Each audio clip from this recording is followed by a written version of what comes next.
नमस्कार, स्वागत है आपका पब्लिक इंडिया पर। मैं हूं नीलू व्यास।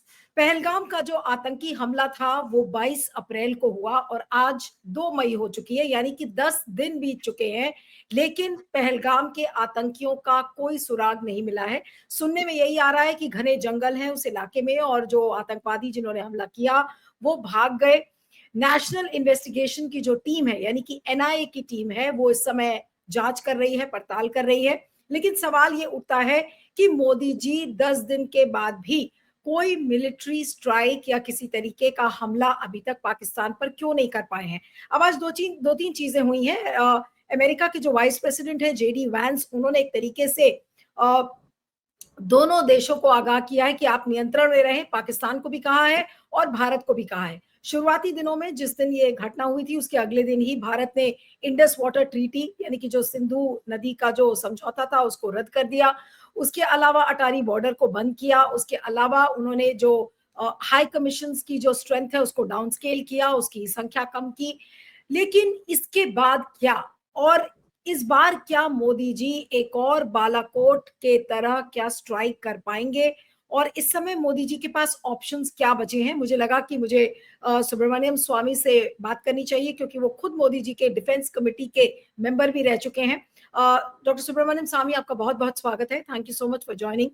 और आज की हमारी जो बातचीत है वो मैं पहलगाम और पर ही सीमित रखना चाहूंगी, क्योंकि एक बहुत इंपॉर्टेंट इशू है और इस समय पूरे देश की ही नहीं बल्कि पूरे विश्व की निगाहें टिकी हुई हैं। तो जो आप बातें कहेंगे उसको पूरा विश्व भी सुनेगा आज। तो आपके हिसाब से आपको क्या लगता है कि पहलगाम पर जिस तरीके का अप्रोच मोदी सरकार ने लिया है उस पर क्या कहेंगे डॉक्टर स्वामी? अब उन्होंने कोई अप्रोच ही नहीं लिया तो मैं क्या बोलूं। मैं कहूंगा कि पहले कुछ अप्रोच करें और गलत निकले तो मैं आलोचना कर सकता हूं, सही करेंगे तो मैं सराहना कर सकता हूं। परंतु आज सवाल यह है कि पाकिस्तान से इस प्रकार से जो उनकी चोरी तरीके होते हैं वो कोई नई बात नहीं है। हमने बांग्लादेश के टाइम पर भी देखा था। लोग आज इंदिरा गांधी को बड़े जय जयकार करते हैं कि इंदिरा गांधी ने ये पाकिस्तान का दो टुकड़ा कर दिया, परंतु ये इंदिरा गांधी का देन नहीं है। इंदिरा गांधी की आदेश के विपरीत उनका जो सेकंड इन कमांड था मिलिट्री में, जनरल जेकब, वो इंचार्ज था बांग्लादेश के एरिया में, और उन्होंने इनकी जो आदेश आई थी जनरल कमांडर जनरल से, और उन्होंने कहा कि अब तुम विश्राम करो और वापस आ जाओ। उन्होंने सुना नहीं, वो अंदर घुसे ढाका में, और ढाका में उन्होंने सारी चीज़ें, सारे लोग 1 लाख पाकिस्तानी ट्रूप्स को अरेस्ट किया। और उसके बाद जब हम लोग सब नाच रहे थे, परंतु इंदिरा गांधी ने उनको कोर्ट मार्शल करने के लिए खड़ा कर दिया, और बस गुप्त रूप से। और उसमें उसने ये कहा कि मुझे तो किसी ने बताया नहीं। तो उन्होंने उस समय ये दिखाया गया कागज की मानेक शाह ने आदेश भेजा था कि तुम मत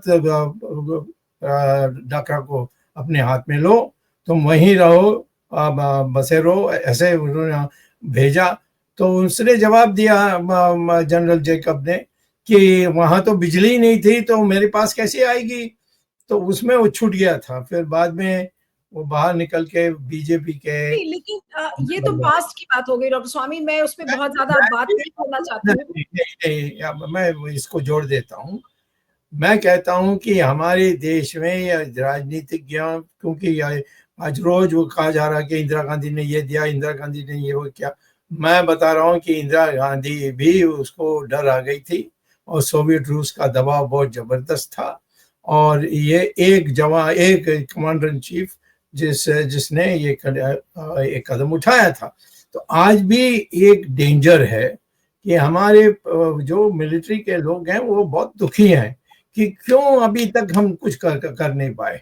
पाकिस्तान सबसे कमजोर स्थिति में है। उनके 4 प्रांत हैं, उस 4 में 3 अलग होने चाहते हैं। तो उन तीनों को अलग करने के लिए मदद कर दें हम, उसी में पाकिस्तान का खत्म हो जाएगी। लेकिन जब डॉक्टर स्वामी, जब मोदी जी ये कहते हैं कि भाई हम चुन चुन के मारेंगे, पाताल तक पहुंच जाएंगे, कल अमित शाह ने भी कहा कि हम चुन चुन के एक एक को घुस के घर में मारेंगे, तो फिर क्यों नहीं कर पा रहे हैं? आज मोदी जी और शाह साहब के सामने मुसीबत क्या है? शाह साहब को छोड़ भी दीजिए, अजीत डोभाल और मोदी जी के सामने क्या मुसीबत है? मैं क्या ये पूछ रहा हूँ कि आप चुन चुन से घर में घुस के मारेंगे, तो ये तो फिर जो साधारण पब्लिक को मार रहे हो। अब हो सकता है वो मुसलमान हैं और वो बड़े मजाली वो जो हमारे देश में हुआ, उसका जवाब वही उसी स्तर पर नहीं देना चाहिए। हम ऐसा कदम उठाना चाहिए जिससे पाकिस्तान के लिए ऐसा होगा, भाई हमने कौन सी ऐसी गलती कर दी, जैसे पिछले बार कोई भी रास्ता हो पाकिस्तान का 2 टुकड़ा कर दिया, इस बार हम पाकिस्तान का 4 टुकड़ा कर सकते हैं, क्योंकि जो उसके जो तीन तो विरोध में है। एक है पाकिस्तान का जो पंजाब का एरिया है वो पाकिस्तानी रहेगा, बस बाकी 3 अलग हो जाएंगे, और अलग होने के बाद पाकिस्तान कहीं नहीं रहेगी। उस पर जाना चाहिए। आज इन 3 प्रांतों के को जो नेता हैं उनको कई बड़ी संख्या में दिल्ली में है, उनको आप कहिए कि ऐलान करिए और हम आपको रिकॉग्नाइज करेंगे, बस यही बहुत बड़ी चीज हो जाएगी। लेकिन मोदी जी क्यों नहीं कर पा रहे? सवाल तो ये है कि भाई ये ऑप्शन तो मोदी जी के सामने भी है, मोदी जी क्यों नहीं कर पा रहे हैं 4 टुकड़े पाकिस्तान? जब मोदी डर गए चाइना से और चाइना पूरा समर्थन दे रही है पाकिस्तान को, तो आज भी डरेंगे वो कुछ करने वाले नहीं है, मैं बता रहा हूँ। कह रहे कि मोदी जी पाकिस्तान से भी डर गए हैं। मोदी जी चाइना से तो डर ही गए थे, पाकिस्तान से भी डर नहीं डरे हैं। पाकिस्तान के जो रहनुमा हैं चाइना, उससे डरे हुए हैं कि वो इसमें वो भी हस्तक्षेप करेंगे, और तो आप हस्तक्षेप ये कह रहे हैं कि इसीलिए अभी तक पाकिस्तान पर हमला नहीं हुआ है, क्योंकि चाइना के डर से मोदी जी ने पाकिस्तान पर हमला नहीं किया। सही बात है, यही है बात, यही हमारी जानकारी है। और मैं तो चाइना को बहुत अच्छी तरह जानता हूँ, और मैं बता रहा हूँ कि चाइना ने हमें लिखित में प्रधानमंत्री को चिट्ठी दे दिया कि पाकिस्तान का आप 1 भी इंच छूओगे तो हम उसकी मदद के लिए खड़े हो जाएंगे। आप ये बड़ी बात कह रहे हैं। आप कह रहे हैं कि आपके पास विश्वसनीय सूत्रों से आपको ये पता चला है कि चाइना ने मोदी जी से ये कहा है कि अगर आपने पाकिस्तान पर हमला किया तो फिर अंजाम अच्छा नहीं होगा। क्या ये बोला है चाइना ने? नहीं, उन्होंने सीधा कहा कि फिर हम उनकी मदद में हम भी हस्तक्षेप कर सकते हैं, हम भी माने हम इंडिया के ऊपर प्रहार कर सकते हैं। नहीं तो क्या चाइना ने मोदी जी को फंसा दिया है? पहलगाम हमला तो हमारे देश में हुआ, लेकिन क्या चाइना ने मोदी जी को फंसा दिया है? और चाइना ने मोदी को जरूर डरा दिया, बसा दिया, कुछ भी कहिए, बट डरा दिया जरूर। और डरते हैं क्योंकि वहां भी हमारे कश्मीर की जो इस इलाका है जहाँ बुद्धिस्ट लोग रहते हैं, जहाँ हमारी सीमा है उनके साथ, वहां जब चाइना आई और मैंने पब्लिकली उसको कहा कि यहाँ चाइना ने हमारी जमीन जो विवादास्पद नहीं था उसको भी ले लिया है, तब मोदी ने क्या किया? कोई आया ही नहीं, कोई गया ही नहीं। ये जैसे मैं कोई झूठ बोल रहा था, पर बाद में इन्होंने समझौता कर लिया है, और उस समझौता को उन्होंने प्रकाशित नहीं किया। क्यों नहीं किया? अरे आप और चाइना एक समझौता में आते हैं कि हमारी बॉर्डर लाइन ये है, हमारी एरियाज ये है, तो हमारी पार्लियामेंट को बतानी चाहिए। पार्लियामेंट में भी किसी ने उठाया नहीं। आपको क्या लगता है डॉक्टर स्वामी, ये सारे दावे किए जा रहे थे कि देखिए कश्मीर में हालात बिल्कुल नॉर्मल हो चुके हैं, कश्मीर में टूरिस्ट आना जाना बन गया है, कश्मीर आर्टिकल 370 को हटाने के बाद कश्मीर में बिल्कुल एक बहुत ही नॉर्मल सी की धारा बह रही है, और अचानक से पता चलता है कि पहलगाम में आतंकवादी आते हैं और वो लोगों को गोलियों से भून डालते हैं। आज गलती किसकी है? पहलगाम आतंकी हमले के लिए डॉक्टर स्वामी आप किसको जिम्मेदार ठहराते हैं? कश्मीर में कोई कश्मीरी ने साथ नहीं दिया, ये पाकिस्तान से आए हुए लोग हैं। ये कैसे आए? और जिस जगह में गए वहां एक भी सोल्जर नहीं था, या कोई भी पुलिस नहीं था, कोई नहीं था, और कितने समय के लिए एक एक को नंगा करके उन्होंने गोली मारी, पुरुष जो थे। ये सारी चीज कैसे हो सकती है? और हम कहते हैं कि वो अंदर पाकिस्तान कश्मीर में कोई बदल नहीं आया। कश्मीर में इतनी बदल आई है कि आज हमारी चीफ मिनिस्टर हैं, वो बड़ी समझदार हैं, जो बड़े इंडिया के साथ वो अपने को बहुत जोड़ते हैं। उनकी पढ़ाई सब हमारे इंडिया से में हुई है। तो मैं ये कहता हूँ कि कश्मीरियों को क्यों दोष देना है? वो उन्होंने तो कोई गलती की नहीं। तुम नालायक निकले। अगर आज आपसे फैसला लेने को कहा जाए डॉक्टर स्वामी कि पहलगाम की जो जिम्मेदारी है वो किसके सिर पर है, पहलगाम का आज अगर आतंकी हमला हुआ है तो अकाउंटेबिलिटी कैसे इसमें फिक्स की जाएगी, इसके लिए कौन जिम्मेदार होगा? सिर्फ पाकिस्तान का है और किसी का नहीं है। और पाकिस्तान को सबक सिखाने के लिए जो 3 प्रांत हैं उनको अलग कर देना चाहिए। नहीं, लेकिन अकाउंटेबिलिटी, क्योंकि सरकार ने माना कि चूक हुई थी उनसे, तो सरकार में कैसे अकाउंटेबिलिटी फिक्स होगी? अमित शाह से, मोदी से, where does the buck stop? अरे वो तो सारी सरकार को, मैं तो कहता हूँ राजनाथ को भी इसमें जिम्मेदारी आती है, क्योंकि तो आप डिफेंस मिनिस्टर हैं। आपको ये पसंद नहीं है तो लिखकर दे दो मोदी को कि मैं ये चाहता हूँ, आपने माना नहीं, ये इससे मैं बहुत दुखी हूँ। नहीं, लेकिन आपको याद होगा जब 26/11 की घटना हुई थी तो उस समय के होम मिनिस्टर से इस्तीफा मांगा गया था, और खुद मोदी जी ट्राइडेंट होटल के सामने खड़े होकर कह रहे थे कि भाई मनमोहन सिंह की सरकार की गलती है। तो आज क्या वही सवाल मोदी जी से नहीं पूछे जाएंगे? आज क्या मोदी जी को इसकी जिम्मेदारी नहीं लेनी चाहिए? आप देखिए, आप पूछते जाओ, उससे कुछ नहीं होगा। एक बहुत बड़ी बेइज्जती हमारे देश की हुई।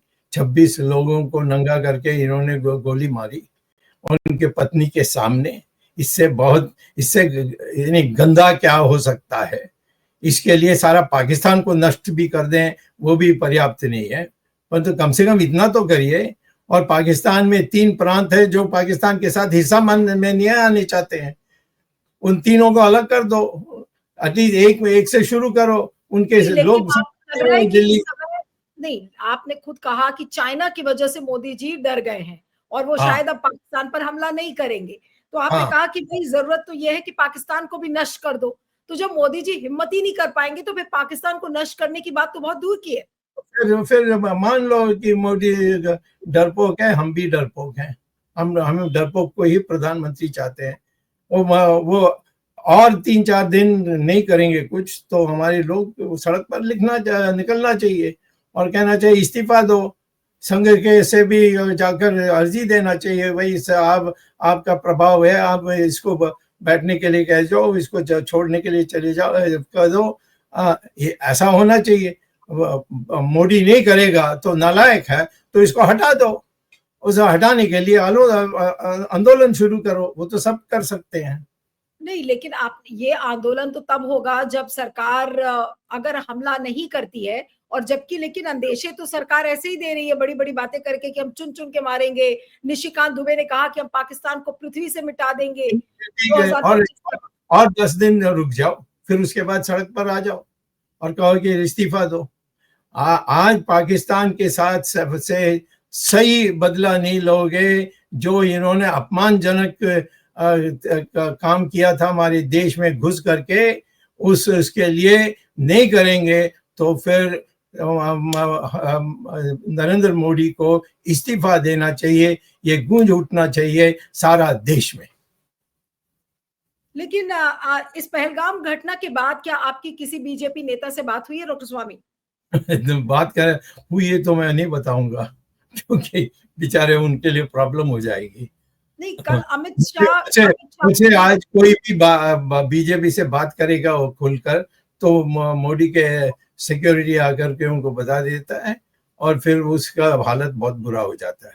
वो जो इसी डर से कोई भी बीजेपी नेता आपसे बात नहीं करता है क्योंकि मोदी जी को खबर पहुंच जाती है। करते हैं पर तो खुल के नहीं करते हैं, गुप्त रूप से करते हैं। और आप मुझसे पूछोगे तो मैं विश्वासघात कर रहा हूँ, यही होगा। मैं नहीं बताऊंगा, सब से बात करते हैं जहां भी मैं जाता हूँ।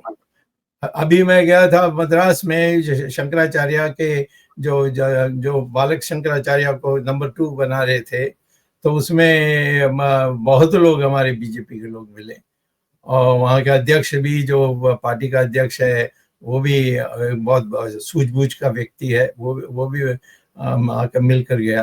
तो उन सब से तो यही दुखा है कि भाई हमें किसी से मिलने के लिए नहीं देते हैं। आपको सारा तमिलनाडु में जानते हैं, आप यहाँ से एक बार जीते भी हैं, जब कोई सोचता था कि ब्राह्मण कभी जीत नहीं सकता, तो फिर भी आप जीते हैं मदुरई क्षेत्र से। तो आप दोबारा ये हमारे लिए कैंपेन करिए। तो मैंने कहा जब बुलाएंगे नहीं तो मैं कैसे आऊँगा। तो यही है, तो हमारे देश में वो इस पर हम नहीं जाना चाहिए। अभी तो ये इश्यू नहीं है, इश्यू है कि मोदी के ऊपर एक जिम्मेदारी है, उसको वो निभा रहे नहीं है, और इसीलिए उसको 1 हफ्ता का अल्टीमेटम दो, और उसके बाद सड़क पर निकल करके आंदोलन करो कि मोदी को रेजिग्नेशन देना चाहिए। और मैं चाहता हूं कि संघ भी उनको साफ साफ कह दें कि तुम इसका बदला नहीं ले सकते, तो फिर तुम नालायक हो, अभी उतर जाओ सर, और पद से उतर जाओ, और किसी और को हम प्रधानमंत्री बनाएंगे। आप ये कह रहे हैं, और मैं इसको दर्शकों के लिए दोहरा रही हूं, आपने ये कहा कि मोदी को 10 दिन का और टाइम दिया जाए। अगर 10 दिनों में पाकिस्तान पर हमला वो नहीं करते हैं, तो फिर संघ को और सब लोगों को मिलकर उनसे इस्तीफा मांगना चाहिए, पूरे देश को। सही बात है, यही है मैं कह रहा हूँ।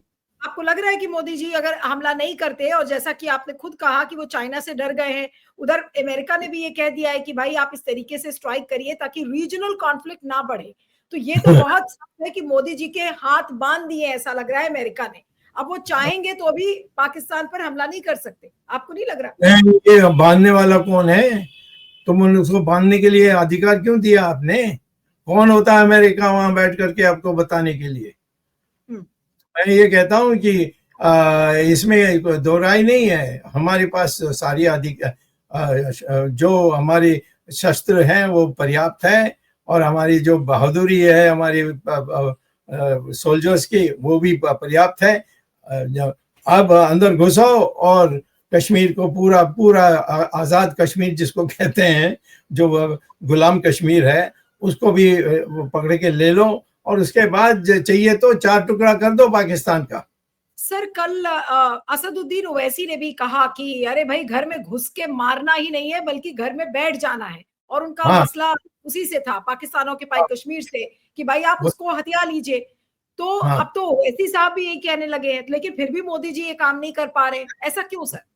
ऐसे असदुद्दीन एक राष्ट्रवादी है, उसको मैं जानता हूँ, तो बोल रहे हैं तो ये राष्ट्रवाद के आधार पर वो बोल रहे हैं, तो हम पूरा समर्थन करते हैं उनकी बात को। नहीं, लेकिन मोदी जी, आपको लग रहा है कि ये काम कर पाएंगे? ये बात करने में तो अच्छा लगता है, लेकिन पाकिस्तान ऑक्यूपाइड कश्मीर लेना ये तो बड़ा मुश्किल काम है। चाइना के साथ उसके व्यवहार देखने के बाद मैं कहता हूँ ये डरपोक है। चाइना से डर कर उन्होंने एक लद्दाख के इतने एरियाज उनको दे दिया जो उनका था ही नहीं, वो विवादित भी नहीं था, और उनको देकर उन्होंने एक संधि बनाई है। उस संधि को पार्लियामेंट में अभी तक नहीं रखा है। मैंने लिखकर मांगा कॉपी, वो भी नहीं दिया है। नहीं, तो आप ये कह रहे हैं कि पहलगाम आतंकी हमले में भी चाइना से डर के मोदी जी अब हमला नहीं करेंगे, आपको लग रहा है? चाइना से जरूर डर के, बाकी लोगों से भी डर रहे हैं, नहीं मैं नहीं जानता, बट जितना जरूर है कि चाइना ने स्पष्ट रूप से ऐलान किया कि जो भी पाकिस्तान को छुएगा वो हमें छूने के बराबर होगी, हम उनको जवाब देंगे। ये चाइना ने पब्लिकली अनाउंस किया है। कितना भी हमारे मीडिया उसको दबा दें, परंतु दुनिया में ये छपी है, तो उसको लेकर। नहीं, तो यही कारण है डॉक्टर स्वामी की इसी वजह से मिलिट्री स्ट्राइक को लेकर कोई फैसला मोदी जी नहीं कर पा रहे। और क्या कौन सी चीज रोक रही है उनको? पाकिस्तान तो नहीं रोक रही है, अमेरिका तो मदद नहीं करेगी परंतु रोकेगी नहीं, तो चाइना ही है और कोई नहीं है। और चाइना ने ऐलान भी कर दिया कि पाकिस्तान को कोई नहीं छू सकता, वो हमारे दोस्त है। तो इसीलिए आपको क्या लग रहा है सर कि ये आप ये कहा जा रहा था कि कश्मीर एकदम नॉर्मल है, और पहलगाम जैसे इलाके में कोई एक सिक्योरिटी फोर्स नहीं थी, और एक विजुअल भी आया था जिसमें निशिकांत दुबे अपनी एनिवर्सरी मना रहे थे उसी कश्मीर में 10 दिन पहले पूरी सिक्योरिटी के साथ। तो क्या कहेंगे, टूरिस्ट को मरने के लिए छोड़ दिया गया, लेकिन अगर बीजेपी का लोकसभा सांसद होता है तो उसकी सारी सिक्योरिटी उसको मिल जाती है। इस पर क्या कहेंगे सर? नहीं नहीं, इस सिक्योरिटी का सवाल नहीं, ये घुसपैठ लोग हैं, ये आए थे और वहां हमने एक भी सोल्जर या पुलिस रखा नहीं। ये कैसा हो सकता है? पर ये गलती किसकी है? होम तो मिनिस्टर की गलती गलती है या मोदी जी की गलती है? अब हमारे होम मिनिस्टर का है, शाह जी का है, उनको भी इस्तीफा देना चाहिए। कि ये जो अभी इसमें कौन कौन इस्तीफा देगा? आपने कहा शाह जी को पूछा, शाह जी की गलती है, उनको शाह और नरेंद्र मोदी दोनों एकजुट है, बाकी सब नौकर हैं, उनको हम कोई दोष नहीं देंगे। वो गद्दी रखेंगे नहीं रखेंगे मुझे चिंता नहीं है, उनका कोई कीमत ही नहीं है कैबिनेट में, और किसी की कोई कीमत ही नहीं है। इन दोनों का है, इन दोनों को छुट्टी करना चाहिए। मतलब मोदी और शाह की छुट्टी करनी चाहिए आप कह रहे हैं पहलगाम आतंकी हमले के बाद? बिल्कुल, ये सजा के ऐसे, ये सजा है उनके लिए। उनको ये छुट्टी कौन देगा? उनको ये सजा कौन देगा? कोई है? कोई तो नहीं है देश में सजा देने वाला सर। तो मत कहिए, हमारे देश में, हमारे इतिहास में, दुनिया के इतिहास में हिटलर को भी आखिर में पिस्तौल लेकर अपने अपने अपने को खुद को आत्महत्या करना पड़ा। तो एक समय में उनके पास बहुत बल होती है, पर जब पब्लिक खड़ा हो जाती है फिर तो इन सब की हिम्मत खत्म हो जाती है, या भागते हैं या अपने को आत्महत्या करते हैं, यही होता है। नहीं लेकिन सर अभी 10 दिन आज हुए हैं, और 10 दिन क्या बहुत जल्दबाजी है, या अभी हमें और थोड़ा टाइम देना चाहिए मोदी सरकार को? टाइम का सवाल नहीं है, आपका उद्देश्य क्या है? सिर्फ जो जाकर के इन्होंने 26 लोगों को मारा, हम वहां जाकर 26 लोगों को मार के आए और उनको सब नंगा करें उनके बीबी के सामने, और वो सब 4-4 बीबी हैं उनके, सबको रुला लें, ये हमारे लिए पर्याप्त नहीं है।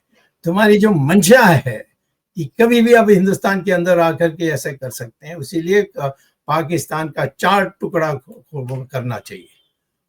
अब जो ये 4 तो जो एक ईरान के साथ जुड़ा हुआ है, दूसरा है उसके साथ है, और तीसरा है जो पुश्तू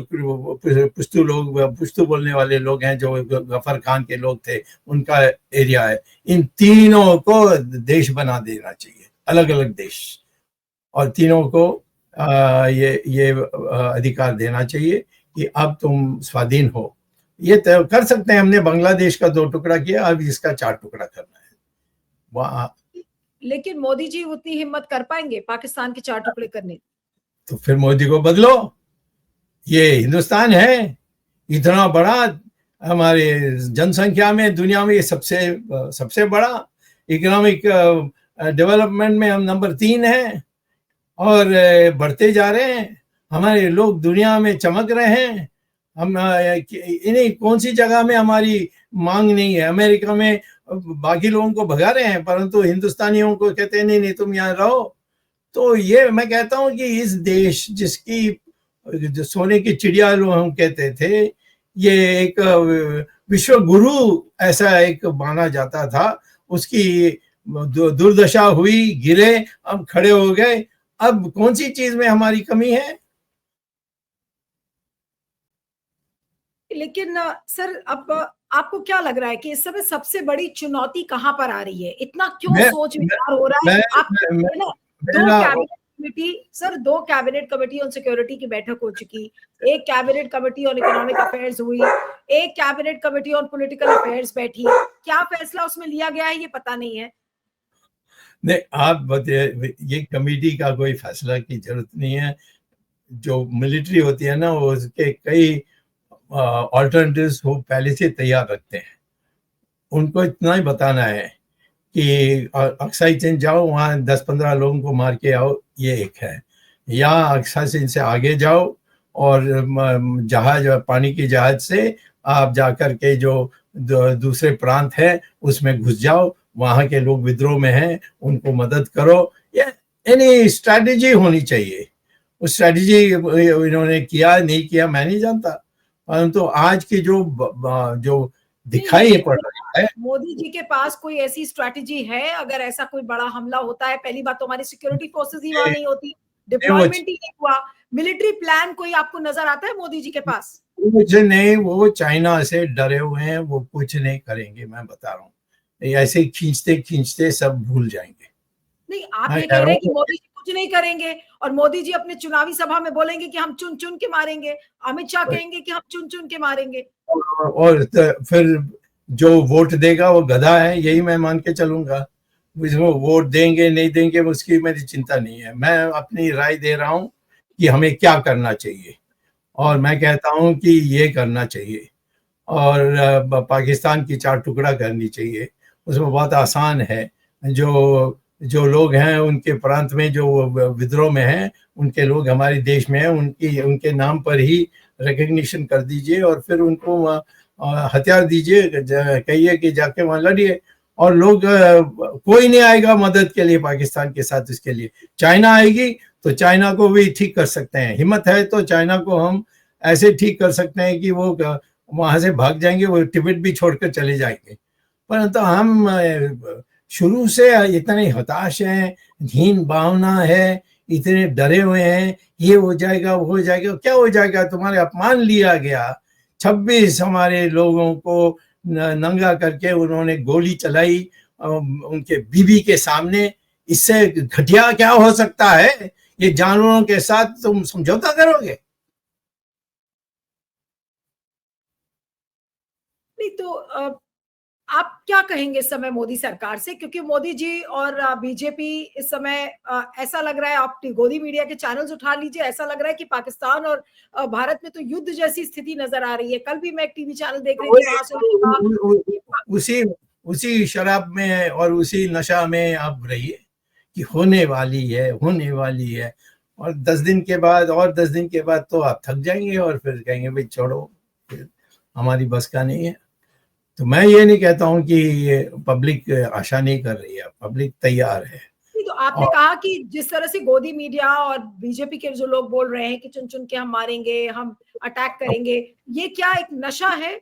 जो नशे का जिक्र बार बार होता रहता है कि हम यही होना चाहिए, यही होना चाहिए, और पब्लिक ये चाहती है, इसीलिए आपने की पॉपुलैरिटी के लिए ये बोलते हैं।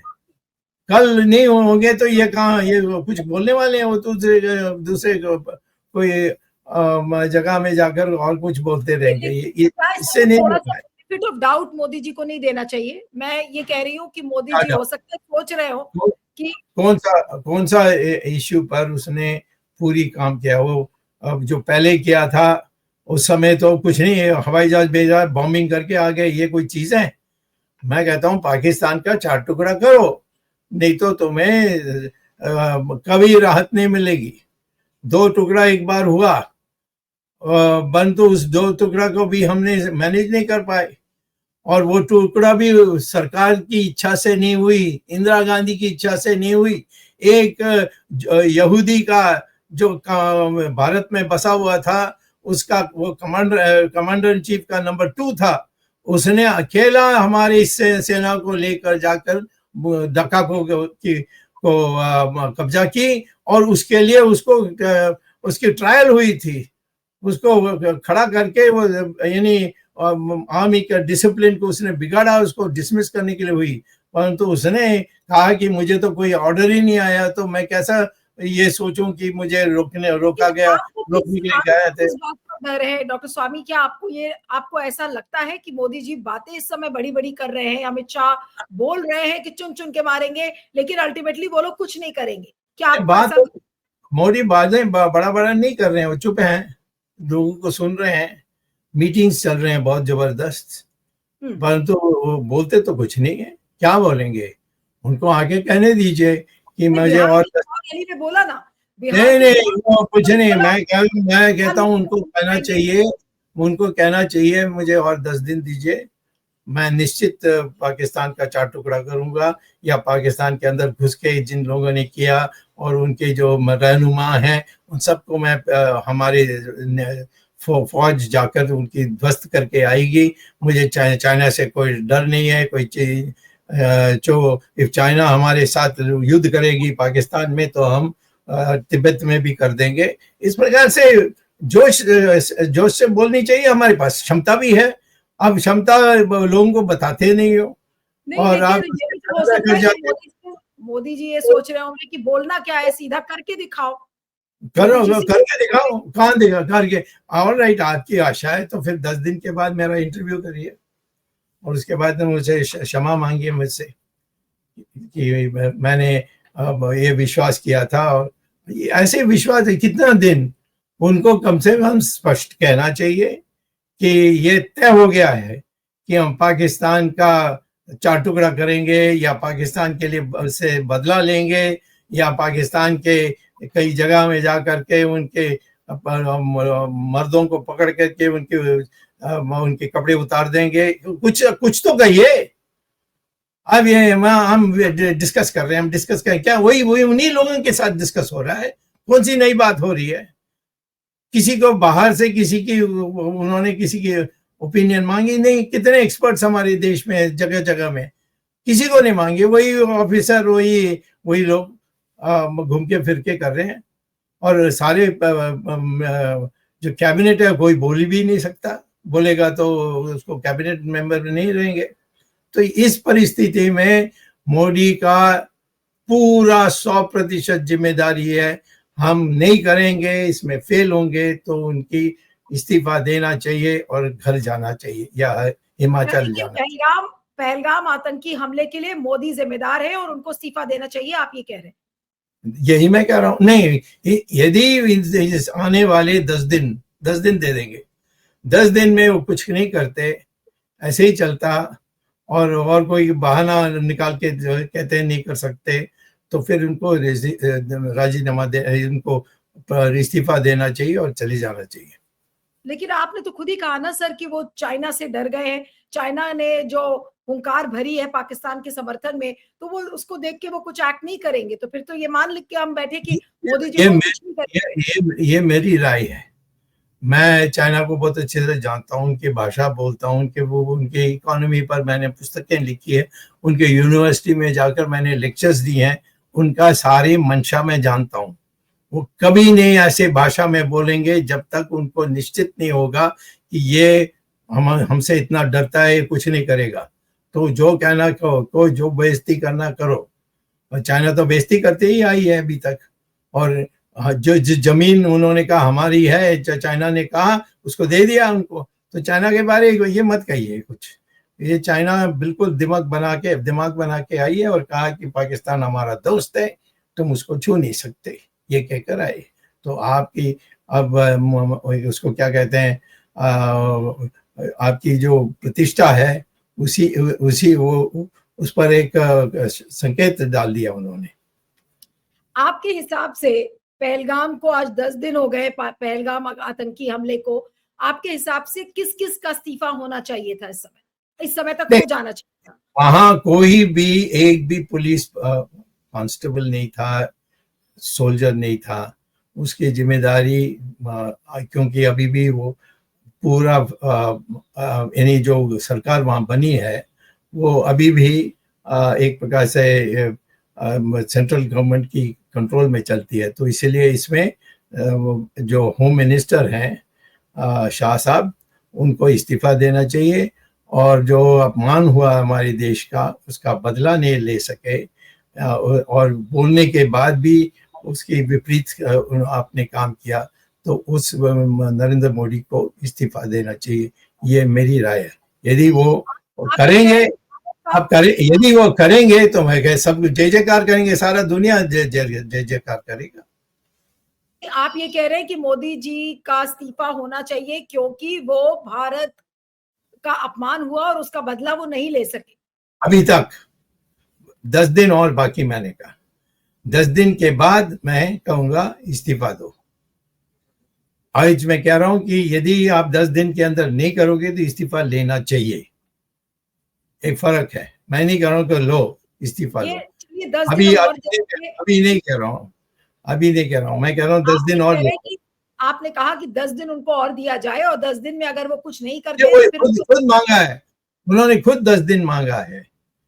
मैं जो बातों में उन्होंने कहा है ऑफिसर्स को कि 10 दिन के पहले ये एक्शन नहीं होने वाला, पब्लिकली बोलेंगे आने वाला है, कल होने वाला है, परसों होने वाला है, ताकि आप भी सतर्क रहें, और कुछ नहीं। नहीं, लेकिन अगर फिर भी इस्तीफा नहीं हुआ और कुछ नहीं हुआ 10 दिनों के अंदर, तो फिर उनका इस्तीफा कौन लेगा? क्या आरएसएस उनको बोलेगा कि भाई पहलगाम में एक नेशनल मूड बन गया था, आप खरे नहीं उतर पाए, इसलिए आप गद्दी छोड़ दीजिए? क्या आरएसएस बोलेगा? जिसको क्यों कहना चाहिए, उनका कौन सी जिम्मेदारी है इसमें? ये तो पब्लिक को कहना चाहिए। आरएसएस ने कौन सी ऐसी बात, यानी ऐसी कोई दस्तखत दिया है कहीं कि यदि ये काम नहीं करेगा तो इसको हम निकाल देंगे, नहीं तो हम खुद। क्योंकि यही इंप्रेशन है ना लोगों के बीच में कि भाई मोदी जी से कोई इस्तीफा तो मांग नहीं सकता है, केवल और केवल कोई अगर मांग सकता है तो वो क्यों नहीं आरएसएस है। मांग सकता है? सारे एमपी मांग सकते हैं, क्या सब नपुंसक हैं क्या? फिर गाय को पाकिस्तान से हमें लड़ना है, जो करना करने दो उनको, पाकिस्तान को। यानी हमारे देश में पब्लिक खड़े हो सकती है, पब्लिक हुआ था इमरजेंसी काल में, मैंने देखा किस तरीके से खड़े हुए इमरजेंसी के में। जब नहीं तो अभी तक तो मोदी जी का इस्तीफा मैंने तो नहीं देखा कि कोई भी बीजेपी लीडर हिम्मत कर सके, सिवाय आपके, मैं सिवाय नहीं कह रहा हूँ कि आपके। अभी कर दो, मैं कहता हूँ कि आप नहीं कर सकते हैं तो इस्तीफा दे दो।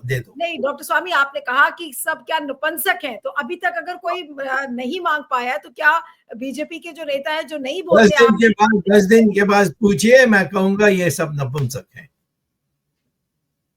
अभी अभी तो कहने के लिए मुझे अधिकार नहीं है। अभी आप दस ये कह दिन रहे हैं कि 10 दिन बाद भी अगर बीजेपी का कोई नेता मोदी जी का इस्तीफा नहीं मांगता तो वो नपुंसक है? मैं कहता हूं कि अब तक नहीं मांगेंगे तो फिर हमारे देश के लोग नपुंसक हैं, ये कहूंगा, राजनीतिक नपुंसक। तो आज मैं ये इतना ही कहता हूं कि हम 10 दिन वेट करेंगे। आपने 10 दिन मांगा क्योंकि ये बड़ी चीज है, 4 टुकड़ा का सोच रहे हो तो 10 दिन तो जरूर रहना चाहिए। और मैं वो नहीं करोगे और इसको बर्दाश्त करोगे तो फिर मैं कहता हूं कि आप नालायक हैं, आपका इस्तीफा होना चाहिए। डॉक्टर स्वामी, पहलगाम के इस आतंकी हमले के बीच में एक अचानक से एक बड़ा डिसीजन कास्ट सेंसस को लाने का कर दिया मोदी जी ने, और कैबिनेट ब्रीफिंग हो गई और ये कहा गया कि अब हम कास्ट सेंसस करेंगे पॉपुलेशन सेंसस के साथ। अब अभी पता नहीं है कि पॉपुलेशन सेंसस कब होगा। ये घोषणा क्यों की मोदी जी ने? मैं नहीं जानता है, मैं तो समझता हूँ ये पागलपन है। हमारे देश में लोगों को एक करने के बजाय ये टुकड़ा टुकड़ा करने के और उनको खुश करने के लिए, मैं इसके पक्ष में नहीं हूँ। नहीं, मैं आप कास्ट सेंसस के पक्ष में नहीं है, आप कह रहे हैं? और क्यों हूँ, क्या जरूरत थी? जो चल रहा था वो ठीक ही था और लोगों को उत्साहित करनी चाहिए। डॉक्टर अंबेडकर यानी कैम्ब्रिज यूनिवर्सिटी से पीएचडी इकोनॉमिक्स में लाए, फिर लंदन में जाकर के वो बारेट लॉ बने। बड़े शानदार हमारी कॉन्स्टिट्यूशन, जिसको छिपा के जवाहरलाल नेहरू ने रखा है, कॉन्स्टिट्यूशन का सारी डिबेट, उसका जवाब और फिर बाद में उसकी दस्तावेज बनाना एक ही आदमी ने किया था, वो है डॉक्टर अंबेडकर। उसको हम मान्यता देते हैं। जब हमारी जनता पार्टी जब पावर में आई थी 1990 में, उस समय हमने इनको दिया था। आप क्या भारत कह रहे हैं? आप ये कह रहे हैं कि ये जो जाति जनगणना पॉपुलेशन सेंसस के साथ कराना मोदी जी का ये पागलपन है? आप कह रहे हैं कि ये पागलपन में ये लिया हुआ डिसीजन है? आपका जो ध्यान है उसको इधर उधर करने चाह रहे हैं। मुझे नहीं समझ में आती कौन सी ध्यान किससे? पहलगाम से ध्यान हटाना चाह रहे हैं? क्या किसी ने पहलगाम से ध्यान हटाने के लिए किया है ये? हाँ, पहलगाम आतंकी हमले से क्या ध्यान हटाने के लिए लाया गया है ये? हो सकता है, मैं नहीं जानता उनके दिमाग के अंदर क्या है, परंतु मैं समझता हूँ कि ऐसे टाइम में करना ही गलत है। वैसे भी कोई भी टाइम हो ये सब गलत है। किसी ने कुछ विशेष नहीं मांगा, जो है वही चल रहा था, उसी में लोग अपनी जो रिजर्वेशन लेनी थी लेते थे। तो ये नहीं से ये लाने की क्या जरूरत थी? नहीं, लेकिन कई लोग ये कह रहे हैं कि बिहार में चुनाव है और चुनाव को देखते हुए ये डिसीजन लिया मोदी जी ने। फिर तो और भी बुरा है, हमारी समाज को नष्ट करने के लिए चुनाव जीतना है। ये तो राष्ट्रवादी नहीं है, ये तो एक चापलूस लोगों की जमात के पैदा करने की परिस्थिति है। मैं कहता हूँ ये तो बहुत डेंजरस है हमारे देश के लिए। ये आज हमारे देश को एक करना है। हम हिंदुत्व की बात करते हैं और कोई करते हैं, कांग्रेस करते हैं तो समझ सकते हैं, वो तो देश को तोड़ने में बहुत पहले से लगे हुए हैं। मैं कहता हूँ जो हम हैं, हमारी भारतीय जनता पार्टी है, हमारी जो सिद्धांत है वो है कि सबको जोड़कर एक बनाओ। हम किसी को ब्राह्मण क्षत्रिय ये कुछ नहीं देखते हैं। आरएसएस के शाखा में कोई बोलता ही नहीं है कि कौन ब्राह्मण है, कौन क्षत्रिय, कौन ये है, सब हिंदू। वही एक ही बात होनी चाहिए सबके दिमाग में, हिंदू। और जो उसको मोदी जी से बड़ा तो हिंदू हृदय सम्राट कोई है नहीं। मोदी जी को तो हिंदू हृदय सम्राट बोला जाता है, लेकिन आज उसी हिंदू हृदय सम्राट को ये लगा कि जाति जनगणना करानी चाहिए।